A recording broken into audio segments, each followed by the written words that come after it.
അപ്പോൾ ഞാൻ പ്രദീപ് സാറിൻ്റെ സ്റ്റുഡൻ്റാണ്. എനിക്ക് അഡ്വൈസ് ആയിട്ടുണ്ട്, ഒരുപാട് സന്തോഷമുണ്ട്. അപ്പോൾ എനിക്കൊരു ആഗ്രഹമുണ്ട്, പ്രദീപ് സാർ ഞാൻ അഡ്വൈസ് കൊണ്ടുവന്നിട്ടുണ്ട്, എനിക്ക് ഇവിടെ വെച്ച് തന്നെ അണ്ണന് തരണമെന്ന് എനിക്കൊരാഗ്രഹമുണ്ട്. പറ്റുമെങ്കിൽ കുറേ ആൾക്കാരിൽ മത്സരിച്ച് കുറേ നാളത്തെ കഷ്ടപ്പാടിൻ്റെ കുറേ നാളത്തെ ഉറക്കം മാറ്റിവെച്ച് മനസ്സിൽ കുറേ ലക്ഷ്യങ്ങളുമായിട്ട് ഇറങ്ങിത്തിരിച്ച് ഇപ്പോൾ എന്തെങ്കിലുമൊക്കെ ആയി എന്നുള്ള രീതിയിൽ വന്നിരിക്കുക. ആഗ്രഹങ്ങൾ നേടാൻ വേണ്ടി ഏറ്റവും വലിയ ആഗ്രഹം ഏതാണോ അത് നേടുന്നത് വേണ്ടി വീണ്ടും വീണ്ടും ശ്രമിച്ചുകൊണ്ടിരിക്കുക. ഞങ്ങളെപ്പോലുള്ള അധ്യാപകരുടെ സപ്പോർട്ട് എപ്പോഴും ഉണ്ടായിരിക്കും. എനിക്കൊക്കെ എൻ്റെ അച്ഛനും അമ്മയൊക്കെ 5ാം ക്ലാസ് തൊട്ടേ പറയും ഒരു ഗവൺമെൻറ് ജോലി നേടണേ. പക്ഷേ എൻ്റെ അച്ഛൻ്റെ അമ്മയുടെയൊക്കെ മുമ്പിൽ ഞാൻ ആഗ്രഹം സാധിച്ചു കൊടുത്തിട്ടുണ്ട്.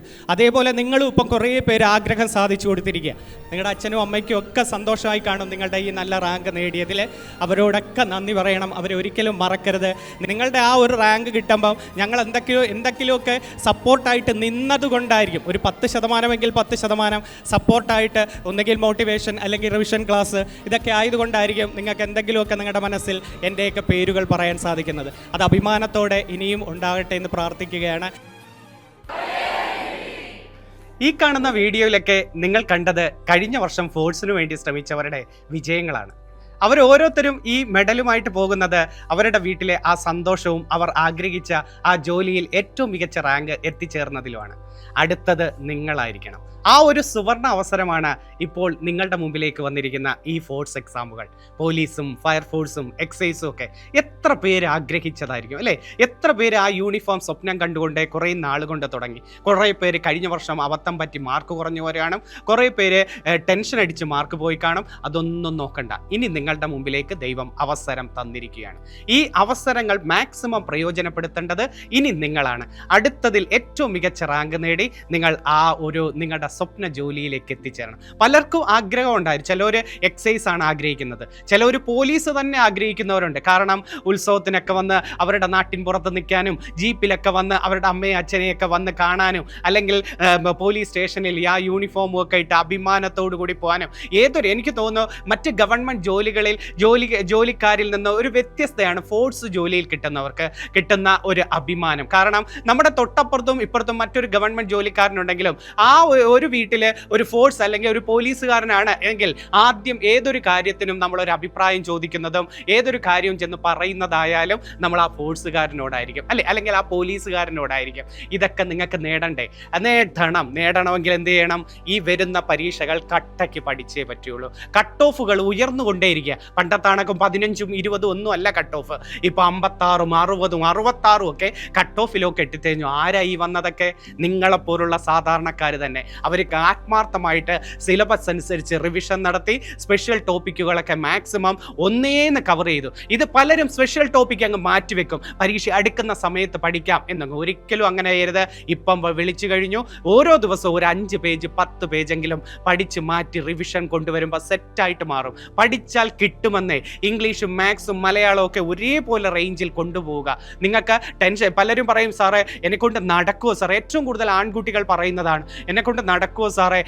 ഈ ചിലപ്പം +2 പരാജയപ്പെട്ടവർ ഇറങ്ങി തിരിച്ചവരുണ്ട്, അല്ലെങ്കിൽ +2 പാസ്സായിട്ട് പ്രൈവറ്റ് ജോലിക്ക് പോയവരുണ്ട്, അല്ലെങ്കിൽ ജോലിക്ക് പോയിട്ട് രാത്രി വന്ന് പഠിക്കുന്നവരുണ്ട്. അവരോടൊക്കെ എനിക്ക് പറയാനുള്ളത്, നിങ്ങൾക്കാണ് കിട്ടേണ്ടത്. നിങ്ങൾ ഈ കഷ്ടപ്പെട്ടത്, നിങ്ങൾ ഇതിനു വേണ്ടി ഇറങ്ങിത്തിരിച്ചതും നിങ്ങൾ എന്തുകൊണ്ടാണ്? ഒരു ജോലി കിട്ടണം. ഈ പ്രൈവറ്റ് ജോലിക്ക് പോയിട്ട് വന്ന് എത്ര ആൺകുട്ടികൾ ഇപ്പോഴും പഠിക്കുന്നതെന്ന് അറിയാമോ? കാരണം 7 മണിക്കും 8 മണിക്കും ഒക്കെ ജോലി കഴിഞ്ഞ് വന്നിട്ട് കിട്ടിയ സമയം മാക്സിമം ചെലവഴിക്കുന്നതാണ്. അവരോട് എനിക്ക് പറയേണ്ടത്, ആ സമയം മാക്സിമം കൃത്യമായിട്ട് ചെലവഴിച്ചാൽ മതി. അപ്പോൾ കറക്റ്റ് പോർഷൻ ബേസ് വെച്ച് നിങ്ങൾക്ക് 8 മണി തൊട്ട് ഒരു 11:30 വരെ ഇരിക്കുക, രാവിലെ 5 മണി തൊട്ട് 7 മണി വരെ പഠിച്ചാൽ മതി. അല്ലാതെ മറ്റുള്ളവരെ താരതമ്യം ചെയ്യില്ല. അവർക്ക് ഫുൾ ടൈം സമയം കിട്ടുന്നുണ്ട്, രാവിലെ തൊട്ട് രാത്രി വരെ പഠിക്കുന്നു, അങ്ങനെ ഒന്നും ചിന്തിക്കേണ്ട.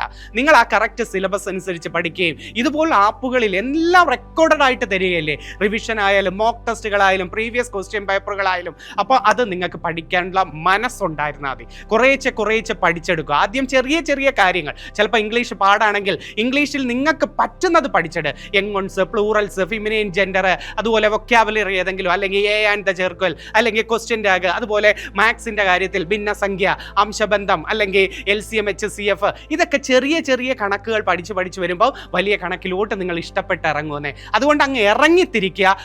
കുറേശ്ശെ പഠിക്കുക, അറിഞ്ഞുകൂടാത്തത് ചോദിച്ച് മനസ്സിലാക്കുക. അതിനല്ലേ ഇപ്പോൾ ആപ്പുകളൊക്കെ നിങ്ങൾക്കുള്ളത്. നിങ്ങൾ ആ റെക്കോർഡഡ് ആപ്പുകളൊക്കെ എടുത്തു വെച്ച് കണ്ട് റിവിഷൻ നടത്തണം. കറണ്ട് അഫേഴ്സും കട്ടയ്ക്ക് പഠിച്ചുകൊണ്ട് പോവുക. ഫോഴ്സ് യൂണിഫോം ഇടണമെന്ന സ്വപ്ന ജോലിയിലേക്ക് നിങ്ങളുടെ മുമ്പിലേക്ക് യാഥാർത്ഥ്യമാകാൻ പോവുകയാണ്. ഈ 26-ലെ ആ സ്വപ്ന ജോലി നിങ്ങളുടെ ആയിരിക്കണം. സ്വപ്ന ജോലി എന്ന് പറഞ്ഞാൽ നിങ്ങൾ സ്വപ്നം കണ്ട് ആ ജോലി കിട്ടിയിട്ട് വേണം, എന്തൊക്കെ പ്രതീക്ഷകളോടുകൂടിയാണ് നിങ്ങൾ മുന്നോട്ട് പോകുന്നത്. ആ ജോലി കിട്ടിയിട്ട് ഒത്തിരി ലക്ഷ്യങ്ങളില്ലേ, നിങ്ങൾ പലപ്പോഴും പറയാറുള്ള ഒത്തിരി ലക്ഷ്യം നിങ്ങളുടെ മുമ്പിൽ പലർക്കും പല ലക്ഷ്യമായിരിക്കും. എന്നാലും എനിക്ക് ഏറ്റവും കൂടുതൽ പറയുന്നത്, എപ്പോഴും പറയാറുള്ളത്, ആൺകുട്ടികളായാലും പെൺകുട്ടികളായാലും എനിക്കൊരു ജോലി വേണം സാറേ, എനിക്കൊരു ജോലി വേണം സാറേ എന്ന് പറയുന്ന ആ വാക്കുകളുണ്ടല്ലോ, ഈ ഒരു അവസരം മുതലാക്കിയിരിക്കണം. നിങ്ങൾ അതിൽ നിന്ന് പിന്മാറിയോ നിങ്ങളെക്കാൾ ജൂനിയറുകാരും നിങ്ങളെക്കാൾ മെനക്കെടുന്നവരും അതിലേക്ക് എത്തിക്കഴിയും. അതുകൊണ്ട് വാശി എന്ന് പറയുന്നതും ആത്മവിശ്വാസം എന്ന് പറയുന്ന ഈ 2 കടമ്പയുണ്ടെങ്കിൽ ആ കടമ്പ പൂർത്തീകരിച്ചാൽ നിങ്ങൾ ജോലി കിട്ടിയിരിക്കുമെന്നേ. ജോലി ഉറപ്പായിട്ട് കിട്ടുമെന്നേ. ആർക്കാ കിട്ടുന്നത്? നമ്മളെ പോലുള്ള സാധാരണക്കാർക്കല്ലയുടെ ഈ കയറിയതല്ലേ. ഈ ജോലി കയറിയത് എന്ത് ശമ്പളമാണെന്നറിയാമോ? നല്ല ശമ്പള വർധനവാണ് ഇപ്പം വരാൻ പോകുന്നത്. നിങ്ങൾക്ക് അതുകൊണ്ട് ഒന്നും ടെൻഷൻ അടിക്കേണ്ട.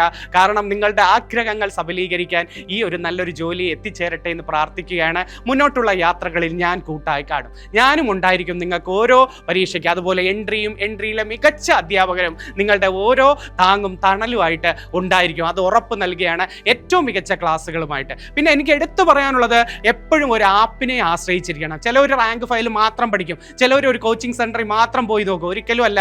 നിങ്ങൾക്ക് വീട്ടിൽ ഇരുന്ന മാത്സിന്റെ റെക്കോർഡഡ് ക്ലാസ്സുകൾ, ഇംഗ്ലീഷിന്റെ റെക്കോർഡഡ് ക്ലാസ്സുകൾ, അതിനകത്ത് പ്രീവിയസ് ക്വസ്റ്റ്യൻ പേപ്പറുകൾ, മോക്ക് ടെസ്റ്റുകൾ എപ്പോഴും ചെയ്തു നോക്കണം. വീണ്ടും ഏതെങ്കിലും സയൻസിന്റെ ഒന്നും കൂടെ കേൾക്കണം. ഇതുകൊണ്ടാണ് ഇപ്പോഴത്തെ കട്ട് ഓഫ് കൂടാൻ കാരണം. എന്താ കട്ട് ഓഫുകൾ കൂടാൻ പറഞ്ഞാൽ അത്യാധുനിക സൗകര്യങ്ങളുടെ അവിടെ മുമ്പിലേക്ക് വരിക. പണ്ടൊക്കെ 20ഉം 30ഉം ഒക്കെ ആയിരുന്നു പോലീസിന്റെ കട്ട് ഓഫ്. ഇപ്പൊ 66ഉം 50ഉം 60ഉം ഒക്കെ ആയത് എന്തുകൊണ്ടാ?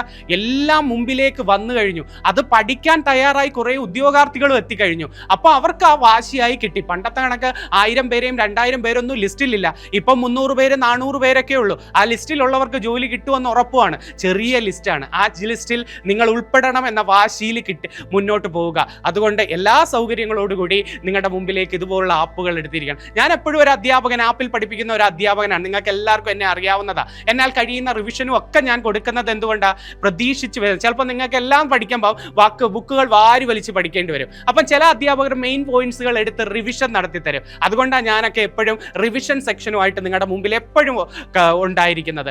ഓരോരുത്തരോടും പറയേണ്ട ഒരു പ്രധാന കാര്യം എന്ന് പറയുന്നത്, ഈ 26-ൽ കുറച്ച് മാസമേ ഉള്ളൂ പരീക്ഷയ്ക്ക്. ഇനി മെയ് തൊട്ടോ ചിലപ്പോൾ മാർച്ച് തൊട്ടോ ഒക്കെ പരീക്ഷകൾ വരാം. ആ കിട്ടിയ മാസത്തിന് മുമ്പ് നേരത്തെ പഠിച്ചൊതുക്കുക. പരീക്ഷയുടെ ഒരു മാസത്തിന് മുമ്പ് സിലബസ് കംപ്ലീറ്റ് ആയിട്ട് തീർത്ത് ആ അടുത്ത പരീക്ഷയുടെ മാസം പൂർണ്ണമായും റിവിഷൻ സെക്ഷനും ആയിരിക്കണം. അതിനു വേണ്ടി പഠിക്കുക. കൂട്ടുകാരൻ വരട്ടെ, അല്ലെങ്കിൽ അവൻ വരട്ടെ, എല്ലാവരും വരട്ടെ എന്നും പറഞ്ഞിരുന്നാലില്ല. നിങ്ങൾ അതിനു മുമ്പേ നിങ്ങൾക്ക് പാടുള്ളത് പഠിച്ചു തീർത്ത് വെക്കുക. കൃത്യം കമ്പൈൻ സ്റ്റഡി ആണെങ്കിൽ ആരും വന്നില്ല, നിങ്ങൾ ഒറ്റയ്ക്കാണെങ്കിൽ ഒറ്റയ്ക്ക് അങ്ങ് പഠിച്ചു തുടങ്ങണം. അല്ലാതെ കൂട്ടുകാരൻ 10 മണിക്ക് വരും അല്ലെങ്കിൽ അവൻ 11 മണിക്ക് വരും എന്നും പറഞ്ഞിരിക്കരുത്. നിങ്ങൾക്ക് നേരത്തെ പഠിച്ചു തീർത്തിട്ട് അവരോട് ഇരുന്ന് കമ്പൈൻ സ്റ്റഡി ചെയ്യുമ്പോൾ എളുപ്പമായിരിക്കും. അങ്ങനെ ചെയ്യുക. അതുപോലെ ഒറ്റയ്ക്കിരുന്ന് പഠിക്കുന്നവരുടെ പ്രത്യേക ശ്രദ്ധയ്ക്ക് റിവിഷനിലും ഇരിക്കുകയാണ്. പഠിച്ചങ്ങ് പോവരുത്. എല്ലാം പഠിച്ചു എന്ന് പലരും പറയാറുണ്ട്. പഠിച്ചങ്ങ് പോവാതെ കുറേശ്ശെ പഠിച്ചെടുക്കുമ്പോൾ അത് റിവിഷൻ കൊണ്ടുവരുമ്പോൾ ആ വേർഡുകളൊക്കെ ലയിച്ചു പോകും കേട്ടോ. അതുകൊണ്ട് മോക്ക് ടെസ്റ്റുകളും ചെയ്ത് തരിക. ഈ 26-ൽ ഇതുപോലെ അടുത്ത rank holders meet of entry വരുമ്പം ആ മെഡലുകളും ഞങ്ങളോടൊപ്പം നിന്ന് ഒരു ഫോട്ടോ എടുക്കാനും ഞങ്ങളോടൊപ്പം നിന്ന് സന്തോഷത്തോടെ കുറച്ചു നേരം സംസാരിക്കാനും നിങ്ങളുടെ അച്ഛൻ്റെയും അമ്മയുടെയും അഭിമാനത്തോടുകൂടി ആ അഡ്വൈസ് ലെറ്റർ കയ്യിലേക്ക് കൊടുത്ത് പൊട്ടിക്കാനും ഒക്കെ നിങ്ങൾക്ക് ആ ഒരു അവസരം ഈ വരുന്ന 2026-ലെ പരീക്ഷകൾക്ക് ആകട്ടെ എന്ന് സാധിച്ചിരിക്കും. അത് ഉറപ്പ് പറയുന്ന ഇറങ്ങി തിരിച്ച് മുന്നോട്ട് പോയിട്ടുള്ളവർക്ക് എല്ലാവർക്കും കിട്ടിയിട്ടുണ്ട്. അത് ഇറങ്ങി തിരിച്ച് കുറെ നെഗറ്റീവ് കേൾക്കുമ്പം പിന്നോട്ടുമായവരും ഇടയ്ക്കിടയ്ക്ക് നോക്കുന്നവർക്ക് മാത്രമേ ഉള്ളൂ കുഴപ്പങ്ങൾ വന്നിട്ടുള്ളൂ. അതുകൊണ്ട് തുടർച്ച എന്നൊരു രീതിയുള്ളവരൊക്കെ വിജയിച്ചിട്ടുണ്ട്. പക്ഷെ ആത്മാർത്ഥമായിട്ട് പോർഷൻസ് ബേസ് ചെയ്ത് കവർ ചെയ്തിരിക്കുക. ഈ 26-ലെ പോലീസ്, ഫയർഫോഴ്സ്, എക്സൈസ് പരീക്ഷകൾ നിങ്ങളുടെ ആകട്ടെ എന്ന് പ്രാർത്ഥിച്ചുകൊണ്ട് ഞങ്ങൾ സപ്പോർട്ടായിട്ട് നിൽക്കും. എൻട്രി അതിനുവേണ്ടി നിങ്ങൾക്കായിട്ട് ഒരു ആപ്പിൽ തന്നെ ഈ വർഷത്തെ ഓഫർ വരെ ഉണ്ട്. നിങ്ങൾക്ക് ഈ ന്യൂ ഇയർ പ്രമാണിച്ച് 999 രൂപയുള്ളൂ. എല്ലാ ക്ലാസ്സുകളും നിങ്ങൾക്ക് കാണാം. ഇതുപോലെ ഈ വിശേഷ ദിവസങ്ങളിൽ മാത്രമേ ഇങ്ങനൊരു ഓഫർ നിങ്ങൾക്ക് തരത്തുള്ളൂ. 10th ലെവലായാലും 12th ലെവൽ ഫോഴ്സ് പരീക്ഷകളായാലും ഡിഗ്രി ലെവൽ പരീക്ഷകളായാലും എല്ലാം എടുക്കുന്നതിനായാലും ഒറ്റയടിക്ക് 999 രൂപയുള്ളൂ. ഈ ഒരു അവസരം നിങ്ങൾ മാക്സിമം പ്രയോജനപ്പെടുത്തണം. കാരണം ഞാൻ അധ്യാപകനായതുകൊണ്ടാണ് ഞാൻ പറയുന്നത്. കാരണം ഇന്ന് അത്യാധുനിക സൗകര്യങ്ങളെല്ലാം നിങ്ങളുടെ മുമ്പിലേക്ക് വരിക. അല്ലാതെ ഒരു ബുക്ക് മാത്രമോ ഒരു കോച്ചിങ് സെന്റർ മാത്രമോ ആശ്രയിച്ച് ആശ്രയിച്ച് പഠിക്കുന്നവരുടെ പ്രത്യേക ശ്രദ്ധയ്ക്ക് നിങ്ങൾക്കൊരു റിവിഷൻ സെക്ഷൻ നിങ്ങൾക്ക് വീണ്ടും വീണ്ടും എടുത്തു വെച്ച് നോക്കണം, മോക്ക് ടെസ്റ്റുകൾ ചെയ്യണം. ഇതിനെല്ലാം ആപ്പുകൾ ഉണ്ടായിരിക്കണം. പലരും പറയാറുണ്ട് പ്രയോജനം ഉണ്ടായിരുന്നു സാറേ, മോക്ക് ടെസ്റ്റുകൾ ചെയ്തു, സാറിൻ്റെ റിവിഷനൊക്കെ ഒത്തിരി പ്രയോജനപ്പെട്ടു എന്നൊക്കെ റാങ്ക് ഹോൾഡേഴ്സ് മീറ്റപ്പിൽ എന്ന് ഓരോ കുട്ടികൾ പറഞ്ഞു. പലരും കണ്ടില്ലേ, അഡ്വൈസ് ലെറ്റർ വരെ നമ്മൾ പൊട്ടിച്ചു കൊടുക്കാൻ സന്തോഷത്തോടെ കൊണ്ടുവരുന്നതെന്ന് പറഞ്ഞാൽ അവരുടെ ജീവിതത്തിലെ അവരുടെ പഠിത്ത സമയത്ത് എന്തെങ്കിലുമൊക്കെ അവരെ വിജയിപ്പിച്ചതിൽ ഞങ്ങൾ ഉണ്ടായതുകൊണ്ടായിരിക്കും അവർ ആ സ്നേഹത്തോടെ ഞങ്ങളെ കാണാനൊക്കെ വന്നതും അഡ്വൈസുമായിട്ടൊക്കെ വരുന്നത്. അടുത്തതിൽ നിങ്ങളായിരിക്കണം. നിങ്ങളാവത്തില്ലേ? ആക്കണം. ഞങ്ങളുണ്ട് കൂടെ. മുന്നോട്ട് പോവുക. എന്ത് വിഷമങ്ങളും എന്ത് പ്രതിസന്ധി വന്നാലും നേരിട്ട് മുന്നോട്ട് പോവുക. 2026 നിങ്ങളുടെ വർഷമാകട്ടെ എന്ന് പ്രാർത്ഥിച്ചുകൊണ്ട് നിർത്തുന്നു. നന്ദി, നമസ്കാരം.